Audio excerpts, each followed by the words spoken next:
देखिए हर खबर यहीं पर, सब्सक्राइब कीजिए TV9 भारतवर्ष।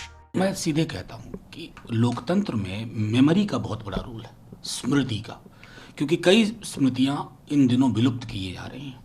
भैरव सिंह शेखावत साहब का क्या था मामला? जब भंवरलाल जी ने उनके खिलाफ बिगुल फूंक दिया था, तब की कांग्रेस चाहती तो मजे ले सकती थी, बीच में नहीं लिया। उन्होंने कहा कि वो चुनी हुई सरकार है और भैरव सिंह शेखावत जी के एब्सेंस में टॉपल करने की कोशिशों के पक्ष में नहीं करी हुई। कहाँ से कहाँ हम पहुँच गए कि चुनाव हारो तो सरकार ज़रूर बनाओ।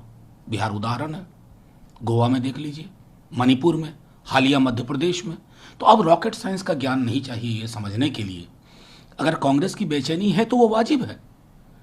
चुनी गई सरकार थी मध्य प्रदेश में, आपने टॉपल करवा लिया, कारण कुछ भी कह लीजिए आप, लेकिन लोकतंत्र के लिए स्वस्थ संकेत नहीं है।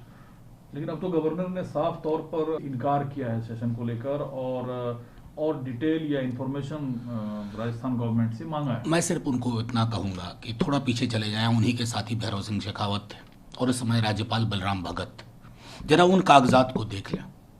कई दफ़ा दबे हुए कागजात काम आ जाते हैं, किसी के दबाव में ना आए, क्योंकि आप कुछ भी हो, किसी भी पार्टी से आप कभी रहे हों, लेकिन जब आप गवर्नर हैं तो आप custodian of the constitution, custodian of political interest नहीं है। दुख की बात है कि फर्क लोग भूल गए हैं, चाहे राजस्थान हो या बंगाल हो।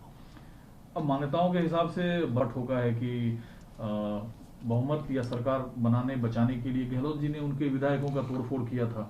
मैं तो सीधे उनकी चिट्ठी मैंने पढ़ी, इसमें कह रहे हैं कि कुछ भी हो, कोई भी विधेयक हो वगैरह वगैरह, आप कांग्रेस के खिलाफ वोट करिए। बहुत दिन बाद मैं समझता हूँ जगह है, लेकिन शायद बसपा नहीं समझ पा रही है कि लोकतंत्र पे भी सबसे बड़ा संकट क्या है। हो सकता है कांग्रेस से आपकी प्रतिस्पर्धा हो, लेकिन आज उस प्रतिस्पर्धा के आधार पर आप अगर भाजपा को मौका दे रहे हैं तो ये उचित नहीं है।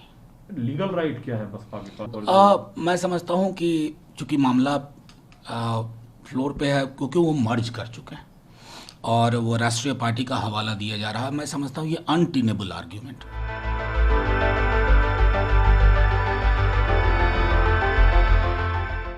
परवाह देश की, सोमवार से शुक्रवार रात 10 बजे TV9 भारतवर्ष पर।